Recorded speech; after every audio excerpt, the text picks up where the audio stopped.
Narito na ang programang Usapang Pangkapayapaan, Usapang Pangkaunlaran.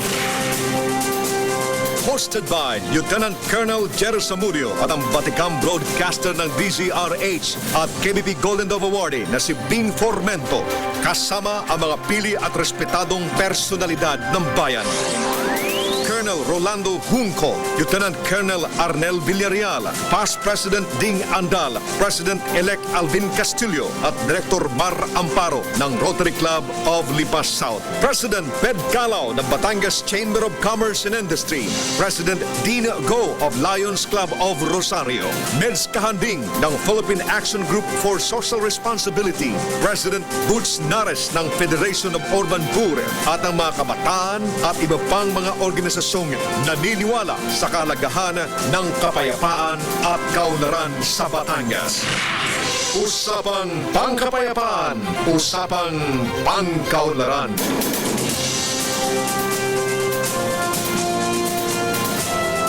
Mabuhay po mga kababayan, naririto na naman po sa isang yugto tayo ng talakayan, Usapang Pangkapayapaan, Usapang Pangkaunlaran. Sa ngalan ng ating kasama, si Colonel Jerry Zamudio, at ng ating mga kasama sa Batangas Chamber of Commerce, sa Rotary, ni Colonel Junco, kami po ay bumabati sa inyong muli ng magandang gabi. Sa ngayon po, sa episode na ito ay ating pag-uusapan yung tinatawag na Sunshine Industry, ang bagong pag-asa sa ating region at saka sa ating lalawigan. Kasama po natin at panauhin natin ang taga-Provincial Tourism Office, ang kanila pong OIC, si Ma'am Chona Andal. Siya ay Administrative Officer at siya pong tumatayong Provincial Tourism Officer natin dito sa Batangas.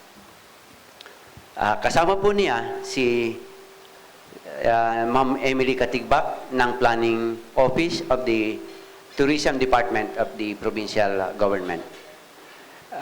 Kasama rin po natin sa ngayon ang ating Provincial Information Officer, ang napakasipag na si Jing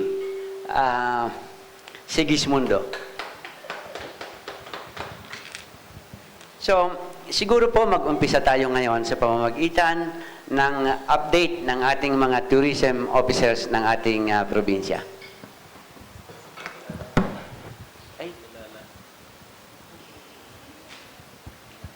Magandang hapon po sa inyong lahat. Ang tourism industry po ngayon sa Batangas ay makakonsider nating effective. Kasi sa ngayon po, dun sa aming pagsusurvey at pagkukulate ng mga destinations at tourist attractions lang po ito, we have 475. Hindi pa po kasama dito ang Mabini, Balayan, Lipa City, San Juan, at Santo Tomas. Kasi hindi pa po available yung data, so hindi pa po. So sa ngayon po, mayroon po tayong tourist attraction na may 475. Tungkol po naman sa promotion, si Governor Vilma Santos po, isa na kanyang ginugusto na ma-promote natin ay ang Taal Lake and Volcano. Since dun po sa ating himno, ang ating pinakasentro is Taal Volcano. Yun na din po ang Batangas nakikilala sa Taal Volcano. So sa ngayon po, binibigyan namin ng priority ang Taal Volcano and Lake. Diyan po magkakaroon po kami ng tourism planning.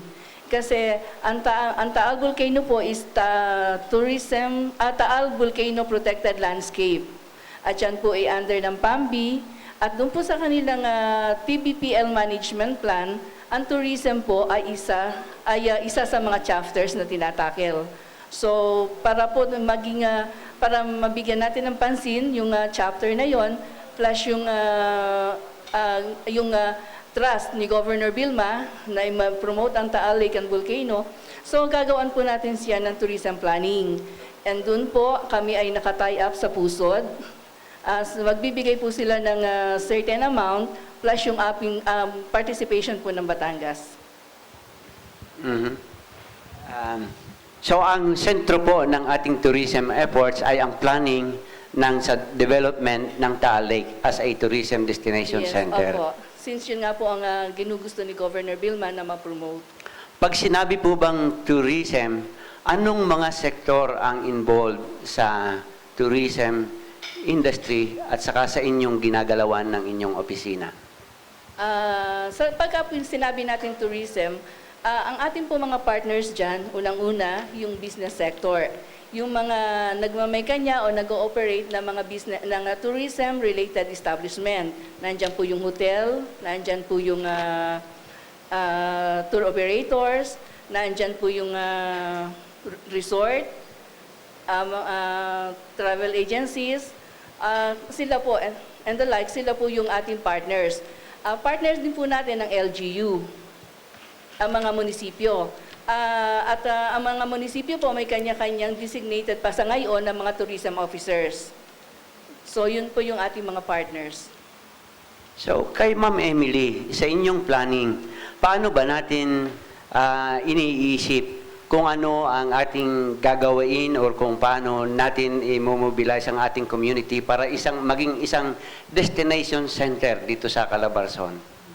Good afternoon po. Good evening. First, we have to prepare the province. Ready na ba tayo for something big? And after a series of consultation meetings with these business sectors, LGUs, tourism officers, at po mga academic stakeholders on the preparation of the development plan and the tourism programs of the province, we are now carefully formulating a short-term tourism development strategies and action plans to be implemented. Pero ito po ay, siyempre, a-approvean pa rin po ito ng ating governor. Sinasabi nga po na ang tourism is the primary engine that driving our economic development. And nakadepende po ito sa resources na meron dito tayo sa province. And we must ensure protection of these resources. Ano po ba itong mga resources na ito? Ito po yung tinatawag nating natural beauty and environment, yung richness and diversity of our cultures. Kasama na po dito yung mga destinations natin, people, products, events, and festivals. We have to identify po kasi first what we have and what Batangas has to offer. At sabi nga po doon sa theme natin na all here, so near, everything is here, so why don't you come and visit Batangas? Nandito na po lahat at ito po ay napakalapit. Ayun po. And if siguro po sa akin, I will first tell the governor, please allow us to make good use of your name and take advantage of her popularity because no doubt si Governor Vilma Santos Recto po ang #1 and the most credible endorser in the country today. At siya ang talagang center ng anumang turismo dito sa ating lugar. Yes, sir. Pag sinabi nating turismo, iniisip natin yung ating mga kababayang taga-ibang lugar na pumupunta rito sa atin at saka nagpapasyal. Gayon din ang mga taga-ibang bayan na nagpapasyal dito sa atin, pinagagastos natin sila dito at iniisip natin na sila ay magbabalik-balik dito. Hindi ba ganon? Yes, sir. Kung gayon, parang isang pamamahay ay inilalagay natin sa ayos ang ating lalawigan upang yung papasyal dito ay dapat ay maiisip na masarap palang tumira dito. Mabubuti pala ang mga tao dito. Kilala pala ng mga tao dito kung ano ang kanilang kasaysayan. At ang mga establishment ay magkakatulong at saka magkakaugnay. Ngayon po ba, sa ating lalawigan, mayroon tayong effort upang yung mga mahahalagang lugar ay magkaroon ng tala ng kanilang kasaysayan at ang mga partikular na tao sa bawat lugar na yon ay maging aware upang maging sila mismo ay maging guide ng sino mang maging bisita. Kumbaga, tayo ba ay nag-iisip ng training ng buong community para tayo'y isang tourist destination? Sir, ang ganda po nung punto nyo, ang ganda po nung inyong katanungan. Doon po sa short-term development plan and strategic and action plans to be implemented, sana nga po ma-approve ni Governor, kasama po yan. We put focus on the training of people. Ano po ba ang mga trainings na ito? Ito po yung tourism awareness, tour guiding, security training, which is very important kasi dapat ay ating masigurado na ligtas ang sino mang turista na papasyal po dito sa ating probinsya. And aside from that, yung engagement of media sa mga promotional activities is very, very important also. It plays a vital role. Bakit po? While we are aggressively promoting the province, hinihiling din po natin na ang mga munisipalidad ay makikooperate sa pamamagitan ng kanilang mga clean-up, beautification projects, improvement and repairs of their amenities and facilities. Kumbaga, ito po ay hindi kaya ng provincial government lamang. Ito po ay kinakailangan ng tulong ng bawat isa. So, sa ngayon po ba ay nakakasali ang mga ibang ahensya ng pamahalaan tungkol sa tourism development? Sapagkat iniisip ko kung talagang minomolde natin ang ating Batangan bilang isang tourist destination ay di kinakailangan siyempre ang security, yung magandang kapaligiran, yung malinis na mga kuryenteng nagsalasalawa diyan, yung mga kalsada sa construction na hindi magkaintindihan ng traffic dahil nakabunton ang mga construction materials. Yun po bang, mayroon po ba tayong isang body na nagko-coordinate ng efforts towards development ng ating probinsya in that manner? Sa amin po, nakikipag-coordinate katulad ng security. Pagka po time na ang tourism ay boom, lalo pagka summertime, so katayab na rin po namin ang PNP. Sila po mayroong kanilang plan na ginaganap pagka ganitong panahon. At pagka po may special event kami, pinapaalam namin sa kanila para naman sila ay magkaroon din ng kanilang action plan na i-prepare para dun sa ganung pagkakataon. At mayroon din pong pagkakataon, lalo dun sa mga promotion ng development ng mga products, hinihingan po natin ng assistance ang DOST. At katulad like po yung mabanggit ko nga po dito, ngayon po ay may isang grupo na nag-develop ng lubo. Dinidevelop nila ang lubo into agro-ecotourism. Siguro po naman hindi lingid sa inyo kung gaano ang kayamanan ng lubo. So may isa pong grupo headed ng DOST at NGO from Lubo, LGU ng Lubo, we have the OT, Regional Office, sila po at NDTI. Nagtutulong-tulong po kami po kasama doon, nagtutulong-tulong po kami na magawa namin yung maganda sa area na yon. So, ang pagde-develop po ay hindi lang ang concern ng tourism. Yan po ay lahat ay concern ng mga agencies na katulad ng environment na pwede nating hingaan ng tulong para makita nating gumanda yung lugar. Pero mayroon po kayong conscious efforts na kumbaga may coordination mismo ang inyong ahensya. Opo. Towards that. Oo, Meron lagi po po. tayong isang body na kung saan kayo ay nag-uusap-usap. Opo. Pagka po Ano naman, pong pangalan ng body na yun? actually, ang nangyayari po ganito, pagka may event, hindi lang po kami ang nag-move. Kailangan isama namin yung PNP, and iba-ibang agency, lalo at DTI, kasi sa promotion po ng tourism destination, lagi pong kasama ang produkto. So kasama po natin ng DTI, and cooperative, may mga produkto rin po yan. So hindi lang po move ng tourism yon. Kailangan isa siyang grupo na dapat ay mag-respond doon kung ano man yung kailangan sa promotion ng Batangas Tourism.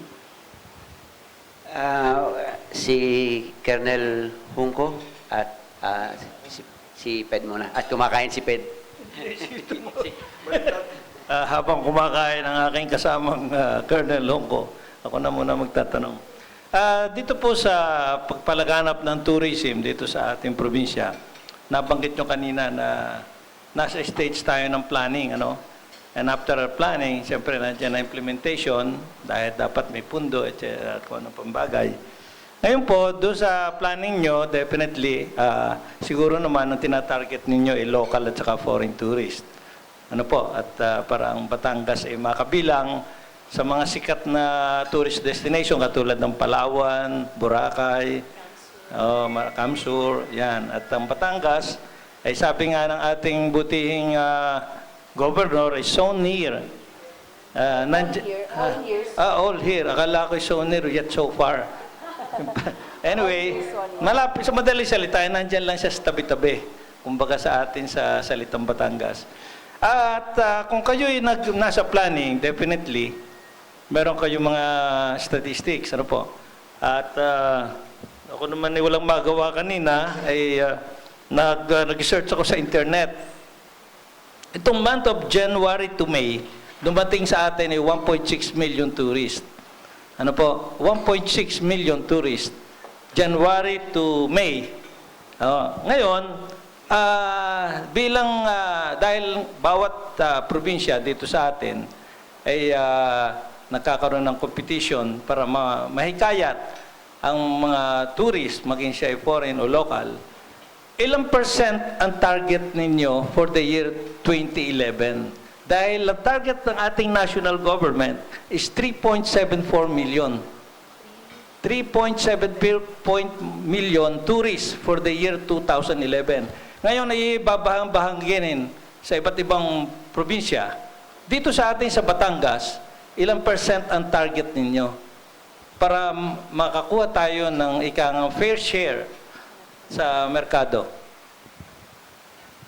Sir, you mentioned 1.6 million from January to May. January to May. Of this year po, 2011.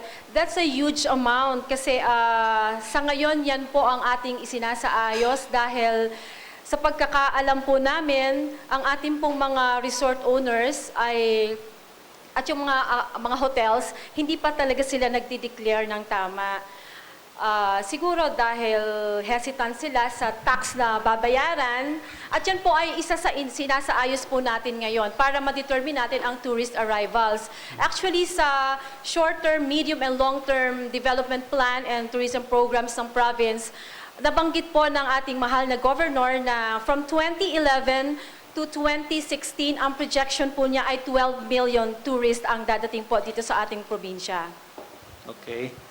So maganda ho ang kanyang target. Yes po. She's very positive. At para makuha niya ito, ay kailangan very competitive talaga ang Batangas. At isa sa mga, para maging competitive siya, ay yung availability ng ating lugar. For example, doon sa target niya ngayon ay tayo bagay may sufficienting hotels, tayo bagay may airport, ang transportation facilities, peace and order, maraming factors so tayo i-consider para ang ating promotion ay yung baho napag-aralan natin mabuti. Nabanggit niyo po, sir, yung hotel. During our flag ceremony, two Mondays ago, binigyan niya ng emphasis ang pagkakaroon o pagtatayo, pag-i-invite ng mga investors na magtayo ng mga hotels po dito. Dahil yan po ang ating isa sa mga kakulangan. Tungkol naman po sa promotion, yan po ay aming napapag-uusapan sa ngayon. At ilan po dyan na talagang kailangang maging massive ang ating promotion ay itong, syempre, pag-produce ng mga audiovisual presentation, yung mga signages, permanent markers, info centers sa mga entry and exit points. Yan po ay pinag-uusapan na at isinasama po natin iyan ngayon sa ating short-term development plan ng probinsya. Okay. At saka yung pong sa domestic tourist natin, ano po naman pa plano nyo?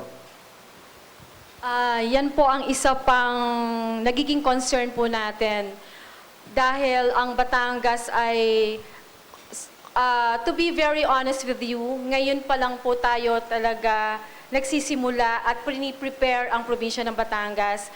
Dito pa lang po sa atin, may mga programa po tayo na gusto nating gawin. Like for example, tie up sa Department of Education para sa mga estudyante na sa halip na lumabas ng ating probinsya, ay bakit hindi na lang po dito sa Batangas, ay ang dami naman po pwedeng puntahan. Siguro magsisimula po within our province.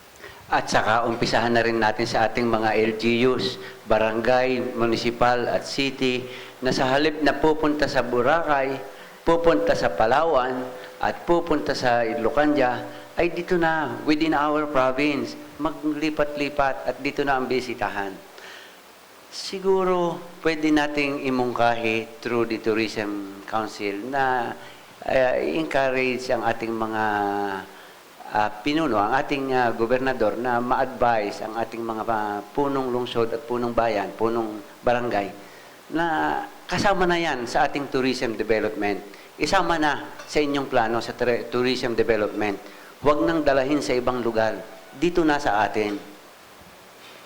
Nabanggit mo kanina, yung mga signages, sapagkat ang marami sa ating mga signages ay isang bayan o isang barangay, iba ang kulay, iba rin ang style ng araw. Siguro, ang Tourism Council ay isang ahensya na, ang Tourism Office ay isang ahensya na siyang pwedeng manguna sa pagsusulong ng panukala na i-standardize and follow the international standards ng ating signages. At saka, siguro pwedeng kayo na rin ang magsiguro na ang lahat ng ating road signs ay makumpleto at hindi yung mga road signs ay parang ang nagbabaliwala na rin lamang ay yung ibang mga politiko natin o yung mga alagad ng ating mga politiko na yung mga road signs na nagtuturo kung saan ang daan ay papatungan ng kanilang mga announcement. Sana ay tayo na rin ang manguna sa pangangalaga noon. Di po ba? So, si Colonel Hungko. Hi, good evening. Especially sa ating mga taga-subaybay. Ang tanong ko lang sa planning po ba ninyo, kinoconsider dito, isinasama yung security situation sa area? Kasi po, meron pa rin tayong mga security concerns na nandito sa area kung paano ito maka-apekto sa tourism natin. Pangalawa, patulad po nung, aside sa security situation natin, yung mga advisory po, for example, sa Taal. Paano po ba ito na ang impact sa tourism natin? Ito po ba'y nakukonsider din natin?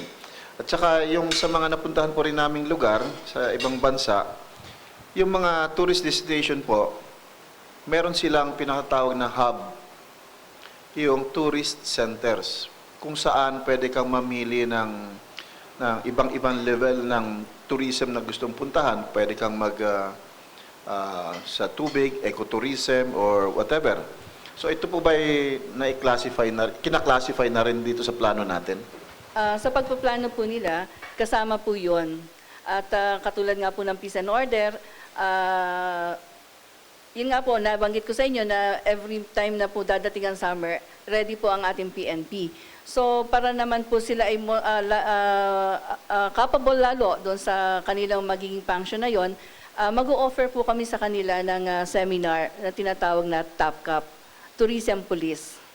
Actually, yan po ay na-endorse na dito ng DOT, dito sa ating PNP. So, mayroon ng ilan na mga TAPCAP, especially sa Talisay, kaya lang wala pa silang training. So yun po, siguro by this coming September, humihingi po kami ng assistance sa DOT para matrain natin yung mga pulis natin para sa tourism. And secondly, yun po tungkol sa tourism center. So isa na rin po yan sa kinukonsider dun sa development planning. Dito po sa ngayon ay Talisay lang ang may tourism center. Wherein mayroon din po tayong problema rin naman dun sa ating mga kababayan doon. Although may tourism center. So, yun po mga entrances ng ating mga probinsya, galing sa ibang lugar, may proposal po na lagyan ng tourism center. Salamat po. Mar? Ikaw kasamang Mar? Good evening. Magandang gabi sa mga manonood. Ang akin lang pong katanungan sa departamento ng ating tourism sa Batangas, ay ano na po ba nangyari doon sa ating Circumference Road? Ngayon po, yung circumferential road, inihihingi pa po natin ng assistance yun. Alam po naman ninyo, matagal na yan na pinaplano lagi. Lalo, yung pong sa Mabini area, okay na po siya. Passable na yung ano, may connecting lang para maging mabuo. Even sa lupo, kahit hindi siya konkreto, pero naka-place na po, nakalugar na po yung proposed na road. Ginagamit na rin po ngayon, kaya lang medyo delikado at napakatataas at hindi siya, rough road pa siya, hindi pa cemented. Pero dito po sa area ng ating Taal Lake and Volcano, dito sa area ng Taal, sa 3rd District, may proposal na po diyan. And pinorward na rin po yata sa Presidente para mahinga ng budget. So, yun po, yan ang pinapalo up ni Governor at yun po ang inaantay pa natin. Palagay ko po, yun ang isang makakatulong sa ating tourism. At number 2 po, sana po kung may investor tayong pwedeng ma-accommodate dito sa ating lake na mag-produce ng dalawang parang vapor o barko na may hotel na doon, restaurant, na pwedeng umikot doon sa ating bayan-bayan at makapag-stop over sila para mabuhay talaga ang turismo dito sa Batangas. Kasi daig na daig tayo ng Tagaytay, hindi nga lang tayo makapaggawa ng kortinang malaki para matakpan ang kanilang tourist spot. Pero meron silang project na long term. Baka pwede nating gayahin dito sa Batangas para magkaroon tayo ng magandang tourist spot o magandang patutunguhan ng ating turismo. Thank you. Yun nga po, tungkol dito sa ating lawa ng Taal at Bulkan, ang nakikinabang nga po sa atin sinasabi ay ang Tagaytay. Pero dito po naman sa atin, sa Batangas, marami na rin pong turista na bumababa. Kasi ang mga turista po naman ngayon, hindi na siya nasisiyahan na pinanonood na lang. Kailangang may hands-on. So ang mga turista po bumababa via Talisay at doon po pumupunta na sila sa volcano. So sa madaling salita, May follow-up ka, Mark? Follow-up lang po, baka pwede po tayong ma-organize talaga ang ating mga giya o guide, mga tourist guide. Kasi mayroong mga pailan-ilan na mga nadidinig ko na tatanong sa ating mga tourist guide, ligtas ba tayo dyan? Baka naman, parang walang guarantee. guarantee. Opo. Walang commitment. Oo. Yan po kasi ang nangyayari nga sa ngayon. So, yan po ang aming pinapropose na magkaroon ng training. Ang atin lang pong problema dun sa Talisay, especially dun sa guide natin doon, napakadami nila. And ang ginagamit lang nila ay horse, kabayo. Ngayon po ay ako po sa akin, nakita ko po yung potential ng Taal Volcano Island na magkaroon ng 3 trail. Isa sa kabayo, isa sa tao, at isa sa bisikleta. So, yun pong, ang isang ano po nito, ang isang impact, yung pong mga tourist guide na naandun, hindi po sila mag-aagawa na ngayon sa tourist na nangangabayo. And secondly, iyan po pinopropose namin, iyan po ay iniisip namin gawin sa Taal Volcano, hindi lang sa Talisay, bali sa 3 municipality na nakakasakop na ang Taal Volcano. So yung po ay sa ngayon ay binibigyan pa namin ng aral at siguro by next week punta kami sa island, may kasama akong mountaineering, para makita natin ang possibility kung talagang po pwede yung 3 trail na yon.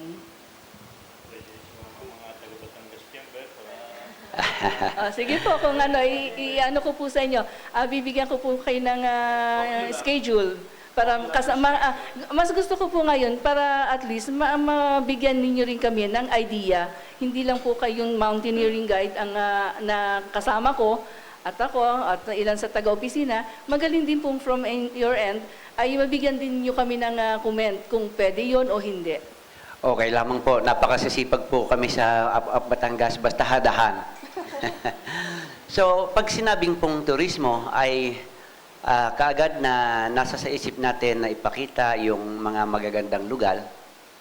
Subalit, ang aking nasa sa isip ay para higit na lumalim ang kabuluhan ng turismo dito sa atin, ay makita natin o maipakita sa ating mga bisita kung ano ang kabuluhan ng ating mga ipinapakita. Hindi lang basta nakita nila. There must be some experience, there must be some story na pag-uwi nila ay matatandaan nila. Natatandaan ko, nung mga unang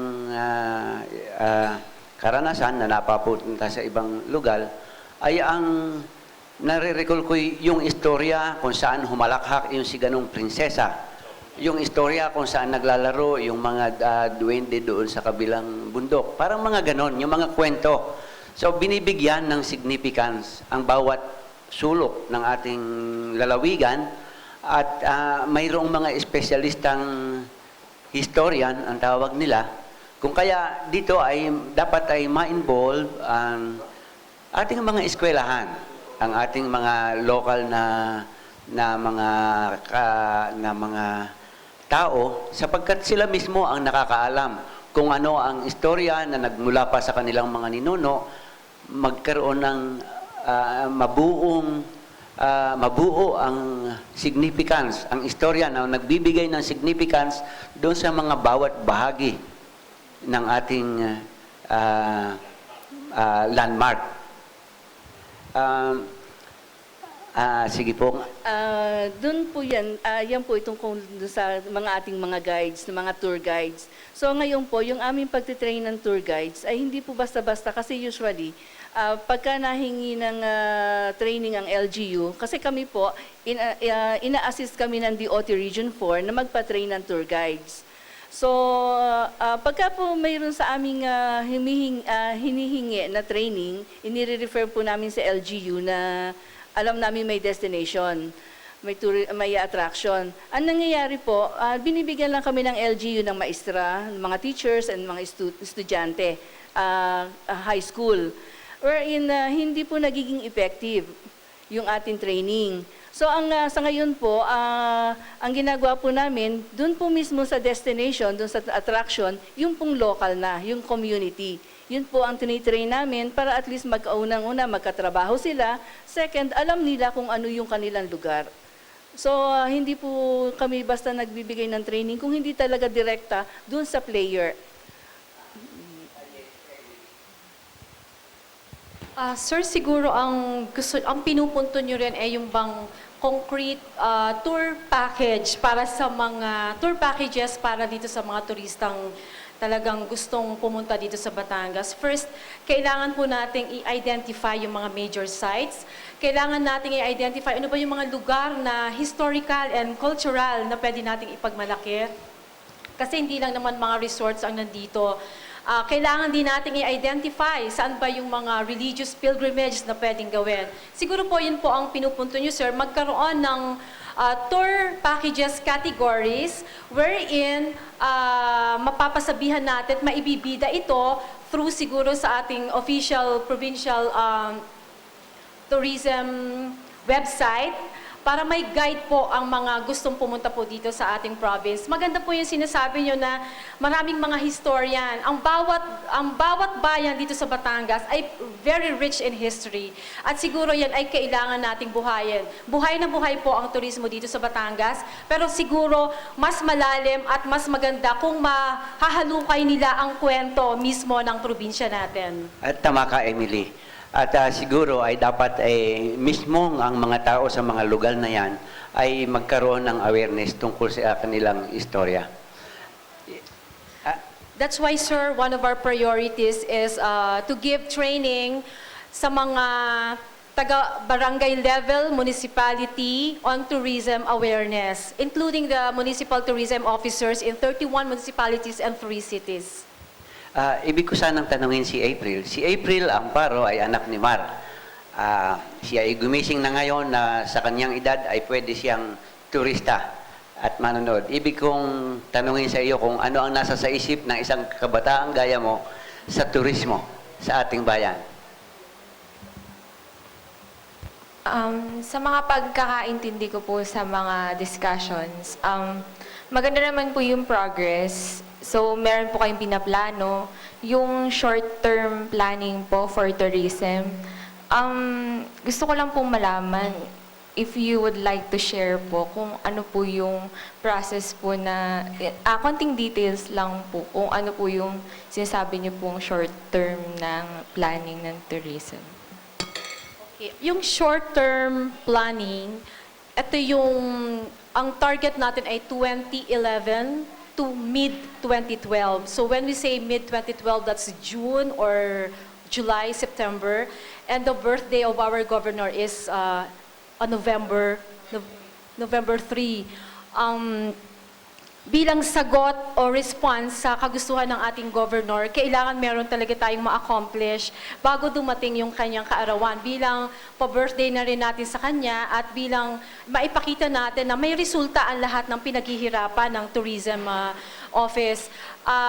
You were asking kung ano ba yung process. Right now, ang dami kasi, sobrang dami. Isa doon yung mga infra projects. Meron tayong short-term, medium hanggang long-term. Hindi lahat ng sites ay pwede nating maabot nitong infra projects. Pero yung inuuna natin dito yung mga major sites na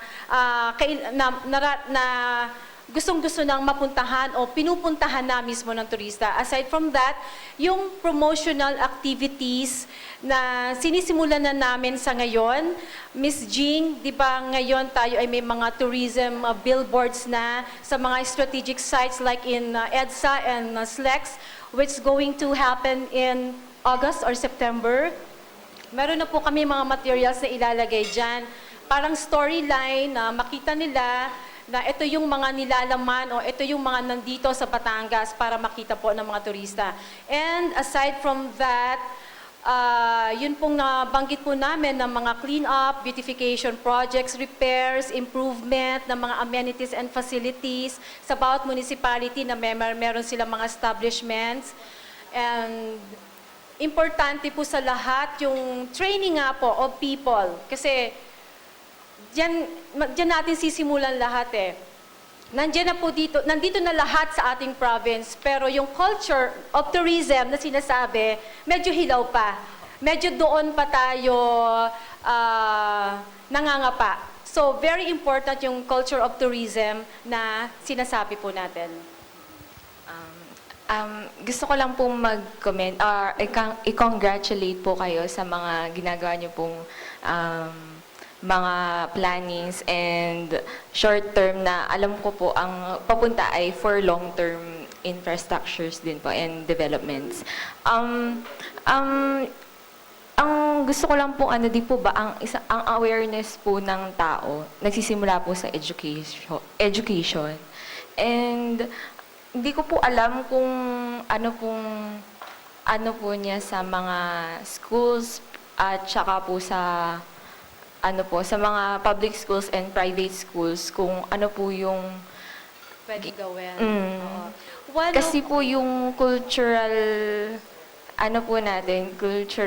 Philippine culture po kasi minsan po kasi nakikriticize po ng ibang foreigners kasi po di po ba?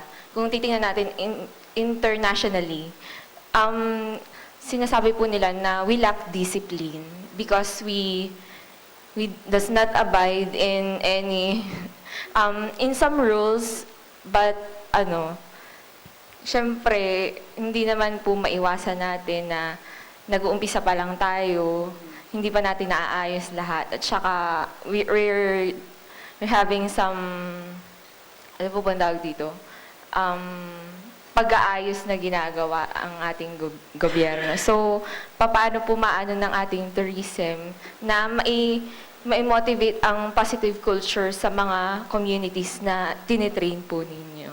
Okay, sa pamamagitan ng very much involved dito ang academe stakeholders. So sila po mismo ay tumutulong sa atin, sinisimulan nila sa kanilang mga estudyante at willing po silang magbigay ng training kung kinakailangan para maibuhos or ito yung sinasabi mong problema natin sa culture of tourism.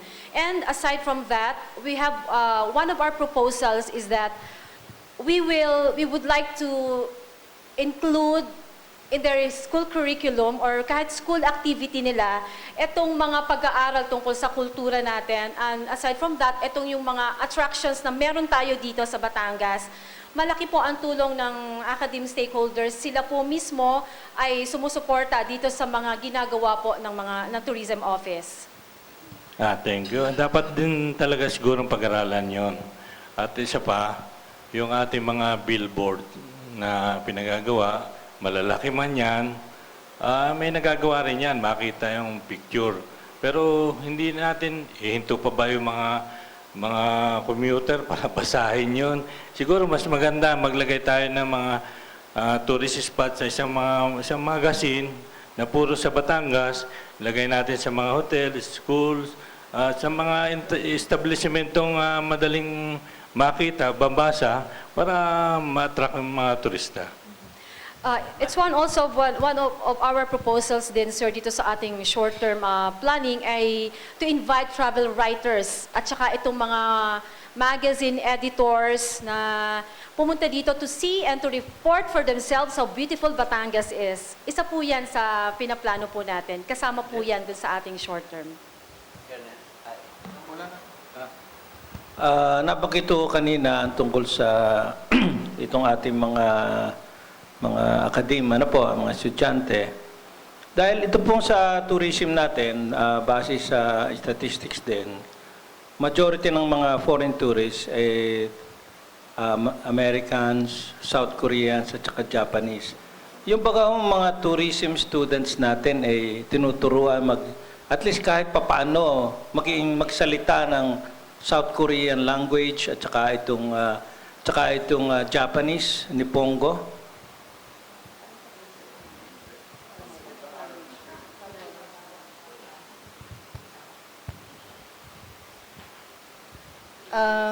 Ang alam ko po sa mga subjects ng tourism students, hindi po siya itinuturo. Kung itinuturo man, yung mga basic lang na communication. Pero yung mismong language ay hindi po tinuturo. Kasi separate course yata po. So, separate course yun. Pero yung basic na malaman lang ng estudyante kung ano yung mga tinuturo po yun ng mga sa tourism students. Kasi po sa ibang countries, kung kayo napabiyahe kayo sa mga hotels, kung minsan may mga parang community service din nila na maging tourism friendly ang isang country. Meron po silang yung mga pangkaraniwang sinasabi ng pangkaraniwang tao na pag-greetings baga, o mga basic, para at least normally naman tinatanong dyan kung saan naroon yung ganong place, good morning, yung mga ganon, mga basic, na nakakatulong para mapakita natin, lalo yung hospitality natin, at makakadagdag din yun para dumami ang turista. Ngayon, isa pa rin nung katanungan ko is, sabi dito kanina, ay parang nakafocus tayo sa Taal. At nabanggit din nyo kanina na may mga iba tayong parang alternative form of tourism, local tourism. Pero hindi, dahil ang Taal po, ay lagi na lang may impending eruption. Na oras na yan, laging may babala na puputok, definitely walang turistang pupunta. Kaya isa yan sa mga panganib na talagang kailangan ihanda tayo. At bukod po doon, ay kung doon tayo aasa, ay talagang at laging may babala na puputok at napakalaki ng ating nagastos para sa development, ay baka masira yung projection. Kasi laging may impending eruption na anytime puputok siya pag yan ay puputok, ay laging ang turista ay takot dahil baka sila abutan ng pagputok. Ngayon, may mga alternative tourism. For example, bibigyan ko kayo ng example, hindi nyo nabanggit kanina, yung agri-tourism at saka yung medical tourism. Yung po isa rin may sasuggest ko sa inyo na pwede nating bigyan ng kaukulang para at least kung magkaroon man tayo ng problema sa Taal, marami tayong alternatibo para makahikayat ng turista. Actually, yan na nga po ang kaya magkakaroon tayo ng tourism planning. Kasi lately nga po, nakita natin, ang turista po ay hindi makapunta. Actually po, hindi po natin masasabing walang turistang pupunta. Ang LGU lamang po talaga ang nagbabawal sa kanila kasi iniiwasan natin yung impending eruption nga po. Pero kung ang turista po ang tatanungin natin, sila po'y willing na willing pumunta. Kasi ngayon nga po, iba na ang klase ng turista. Sila ay mga adventurous po at saka gusto nilang, lalo ang Korean, gusto nilang tumapak sa mga bulkan kasi swerte daw po sa kanila. So ngayon po talagang problema ng LGU, lalo na ng Talisay, yung pagkukontrol dun sa mga turista kasi gustong-gusto nilang makadating dun sa bulkan, even level 2. Hindi nga lang po natin pinapayagan kasi baka po sakali may nangyari, tayo po ang answerable doon. Hindi na po naman tatanggapin ng turista yung kanilang eagerness na makapunta, yung kanilang kanilang pagpipilit pumunta kung may mangyayari na. Laging sa atin po sa LGU at saka sa probinsya ang tapon ng CC. So yun nga, kaya po natin iniiwasang huwag silang makadating. At ito mga pong sinasabi niyong alternatibong tourism projects, ito po yung nga pong ginagawa namin na dito po katulad nga ng Talisay, may mga hotels din po sila at ngayon po nakakita sila ng ruins, yung lumang simbahan. So dinidevelop na po nila rin yan na kung sakaling hindi pwede sa bulkan, mayroon po tayong maiipakita. Okay. Talagang ang mga turista kung saan medyo challenging, talagang susugod yan. At sa katunayan ay sa Hawaii, ang madalas na dinadayo ay yung patuloy na umaagos na lava. Siguro sa pagkakataong ito ay atin munang ibigay ang podium kay Meds upang magpasalamat sa ating mga taga-tangkilik at para sa kanyang mga announcement.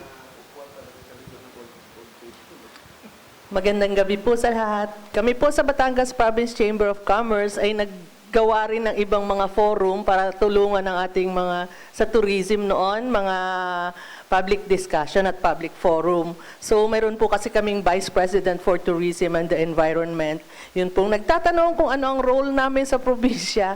Lagi pong tinatanong sa akin kung ano ba ang nakukuha sa chamber. Kami po ay tumutulong sa mga policy making bodies. Kasama po kami sa Bids and Awards Committees, nagde-draft ng Environment Code, Investment Code. Lagi po kami ang private sector representative. Yung pong Fire Code, atin pong nire-review. Yun po. So yung pong membership nyo sa amin ay ginagamit namin sa pagpaparticipate sa decision making ng ating local government at saka po sa pagre-represent sa region at saka sa national. Kung yung pong nagme-member sa amin, naghahanap ng meeting, hindi po kami more on meeting at saka socials. We are more on policy making. So mayroon po tayong Batangas City Day Foundation Week sa July 23. This is Batangas City. Mayroon po tayong July 20, Making Rights Real for Filipinos with Disability. Ito po ay gagawin sa Balwagang Batangan, July 20, 9 a.m. Sa August 26 to 27 po, we are going to Camarines Sur for the South Luzon Business Conference. 2,000 po ang registration, early bird. 2,500 after July 30. So on December 1 to 8 naman po, yun po yung Batangas Province Foundation Week. Yung July 23 po ay Batangas City. So we are inviting you to Calaca. From December 1 to 8, we will be holding the Muchana Batangan, trade fair exhibit, ALAF festival, street dancing, and more. So, kayo po ay aming inaanyayahan. Lubos po kami nagpapasalamat sa aming sponsor, ang Lipa Sampaguita Mart, located beside Lipa City Public Market. This is on Rizal Street, Lipa City. They have the lowest price and quality groceries, school and office supplies, bakery supplies. They also have fresh meat products like pork. You can also bet on the PCSO Lotto outlet, yung 3 times Lotto jackpot outlet po sa Sampaguita Mart. Nagpapasalamat din po kami sa Convergence Realty. Yun po yung developer ng Bel Air Residences na matatagpuan sa tabi ng Fiesta World Mall. So, yung pong may gusto ng ng lote, pwede po kayong magpunta sa Bel Air Residences. Mayroon po na silang pre-selling. Salamat po ng marami. Maraming salamat din lagi sa ating Blue Sapphire at saka sa ating mga cable TV na laging nag-e-air ng ating programa dito sa Santo Tomas, dito sa atin sa Lipa, sa Mataas na Kahoy, sa Ibaan, sa Padre Garcia. Maraming salamat po sa kanila. Sa Caroli, Past President Rolly Liesa, maraming salamat po. Siguro, may update si Emily. Idadagdag lang po ako para ma-update po yung ating mga manonood at kayo rin po. Magkakaroon po tayo ng Tourism Summit in August. Wala pa po itong date. At saka Star Olympics, I think August din po yun. At nabanggit na po ni Ma'am yung week-long celebration natin ng Foundation Day. Ito po yung may SK Night, LGU, DepEd Night, Grand Ball, Mucha ng Batangan, Alae Festival. Ito po yung float parade and street dancing competition. Parang ang galing ng ating tourism. So, siguro, dadako tayo sa huling bahagi ng ating palatuntunan at siguro hihingan na natin ang ating parting words, ang ating tourism officer, si Ma'am Chona, at saka si Ma'am Emily. Siguro, Jing, baka pwede bang bago yun ay bahagihan mo muna kami ng iyong update sa ating probinsya. Magandang hapon, magandang gabi pala.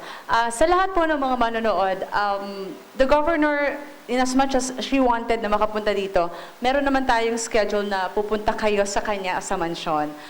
Ito ay para rin ipaalam sa lahat ng mga manonood ng APAP Batangas na ang governor ay laging sumusuporta sa inyo, sa mga NGOs at sa lahat ng mga tumutulong din sa kanyang programa. Ang mahal na gobernador po ay patuloy ang pag-ikot sa lahat ng munisipyo in as much as she can. Umiikot siya sa dalawang munisipyo sa loob ng isang araw para bisitahin ang mga naipagawa na ng provincial government sa bawat munisipyong iyon at para malaman kung ano po ang mga kailangan pa ng mga mamamayan doon. On Monday, kami po ay nasa Talisay sa Barangay Banga kasi mayroon doong Banga Elementary School na pinagawa ang governor. Ito po ay two-story, 6-classroom building kung saan po i-inaugurate at i-bless.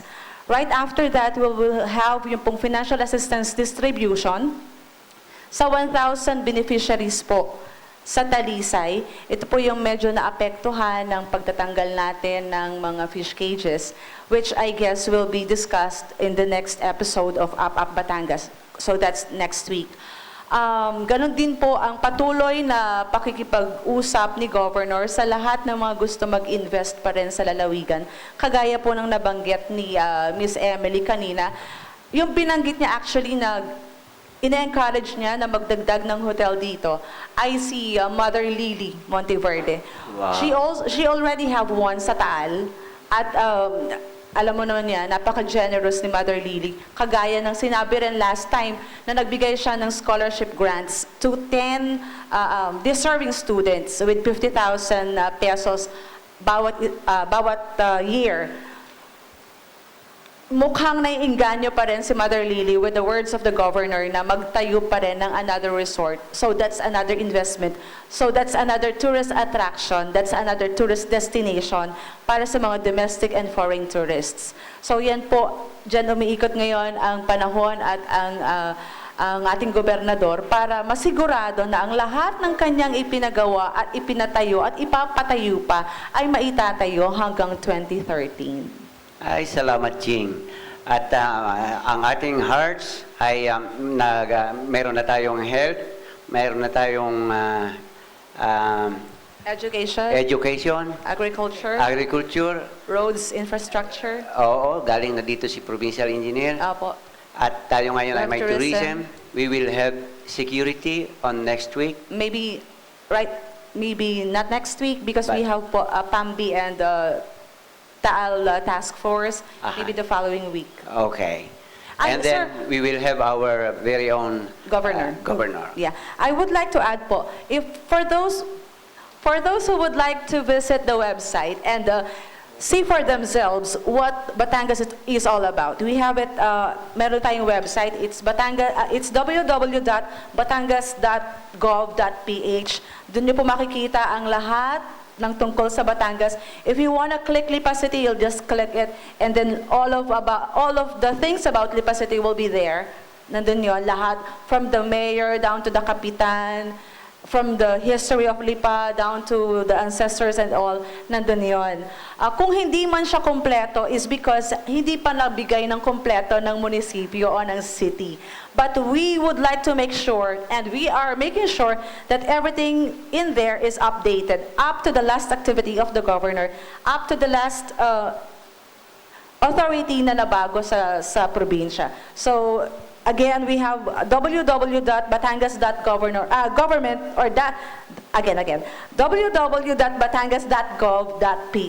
And that is through the efforts of the PIO. Of course. And we also have our Facebook account. That's BATS PIO. Kung ikaw ay friend mo na kami sa Facebook. Governor Vilma Santos has her own. It's Vilma Santos Recto. Facebook lang po yun. So, i-friend nyo lang to make sure na maging kaibigan kayo ni Governor. Salamat, Ching. Again, Twitter, ako meron. May pahabol si Meds. Naalala ko lang po yung convention. Napakarami po sa amin kasing nagtatanong, yung mga convention kasi, we cannot accommodate it in our local hotels. But, of course, kailangan natin medyo low-end kasi yung Midwifery Association or the Batangas, or the Philippine Hog Racers, they have so many members. Pag 1,000 na, hindi na natin ma-accommodate. But they cannot afford yung mga high-end nating Pontefino at saka Days Hotel, and they have to be housed in a place na sama-sama sila. Budget, there should be budget and, Kasi nga, excuse me, meron kasing high-end at saka low-end tourists. Pag low-end, budget hotels. Pag high-end, yung medyo high-class hotel. Ngayon po, kami po dito sa Batangas Chamber at saka sa National Hog, ilang beses na pong kinukumbinsi ang Batangas na mag-host, pero hindi namin magawa dahil natatakot kami, baka hindi kami handa. Kaya siguro as a form of, kami sumusuporta kami sa tourism industry, edi pag-usapan natin at may plano natin ng ayos. Salamat po. Salamat, Ped. Napakagandang input po niyan. And I hope mayroon kayong database ng inventaryo ng available resources natin, facilities, kasi talagang ihanda natin ang ating probinsya dahil ito ang isang napakalaking pag-asa natin. At kami natutuwa na ang Taal Lake ay ating tinitingnan para sa mas malaking pagkikitaan maliban sa source ng isda at source ng tubig. Subalit dapat tingnan po natin sapagkat nung nagdaang fiscal ay nakita namin yung mga picture ay mukhang may mga ilog na mga kulay brown na ay tayo ay hindi lamang sa tourism, sa PAMBI at kundi ang ating provincial government ay siguro po dapat ay pagtingnan natin yung pangangalaga ng kapaligiran natin. So may dadagdag ka pa, Ching? Yes po, Tito. In as much as the governor would want po na magkaroon ng malalaking barko or floating cottages and restaurants po sa lawa ng Taal, she wanted sana po to regain its beauty first by regulating all the cages. So that's what the task force is all about, and that's what the task force is doing po right now. So right after that, after the regulation of all the fish cages and everything, and the water quality, maybe then, yun na yung pagpaplano naman on how we can put up restaurants, cottages, and ships, barko kung kaya po ng water. No? So yun po yung mga dapat na i-consider. Marami talagang gustong mangyari si Governor dyan, just like what Bohol had. Ma'am, pakidagdag, pagka naumpisahan natin sa cages, itutuloy natin doon sa mga industry Yes. na nagkokos ng pagka-brown ng river at nagdadagdag Opo. ng pagkakulang ng oxygen ng ating Taal Lake. Actually, it's task force duty. Of course, the governor is the head of the task force. Pero talagang alam po niya, identify naman po ng PGN kung ano-ano yun. Sir, additional lang, this is very important because ang mga taga-Lipa po, they are looking forward to having the grand finals po of the Voice of Songs and Rhythms dito sa Lipa. Kung matatandaan niyo po, we had that 6 years ago, for 6 years nung mayor pa si Governor. At alam ko po, nag-request ang Lipa na sana ang grand finals this year ay gawin sa Lipa. Pero ito po ay part ng celebration ng founding anniversary ng province. So para po sa mga Lipenyo, ang grand finals po ay gagawin din sa Calaca. And you are all invited to be there. O pagka po mayroon kayong mga affair dito sa Lipa, ay mayroon kaming low-end na dormitorio diyan na kayang mag-house ng 60 tao hanggang 70 tao. So, for departing words of Ma'am Chona and Ma'am Emily. Ang tourism industry po ay hindi la ang partisipasyon ay nasa tourism office. Ito po ay partisipasyon ng LGU, lalong-lalo na kung saan naroon yung destination, ng academe, ng ating mga mayors, at mga business sector. So kailangan hinihiling ko po sana sa mga lahat ng stakeholders ng tourism dito sa ating lalawigan na pagtulong-tulungan po nating lalong maiangat ang tourism industry dito sa Batangas. Ma'am Emily. And as I've said po, we must ensure protection of our resources because the tourism industry depends on our resources. And lagi ko pong sinasabi na we have our own common goal, which is to succeed. And in order for us to succeed, we have to get out of the box, try something new from the ordinary. Thank you very much for inviting us here. So thank you to Jing, to Jun D, and kay Governor B. Maraming salamat po sa patuloy na pagtangkilik ninyo sa amin sa pamamagitan ng pagpapadala ng ating mga department head upang maipabatid natin sa ating mga kababayan kung ano ang nangyayari sa ating lalawigan. Maraming salamat po. Magandang gabi.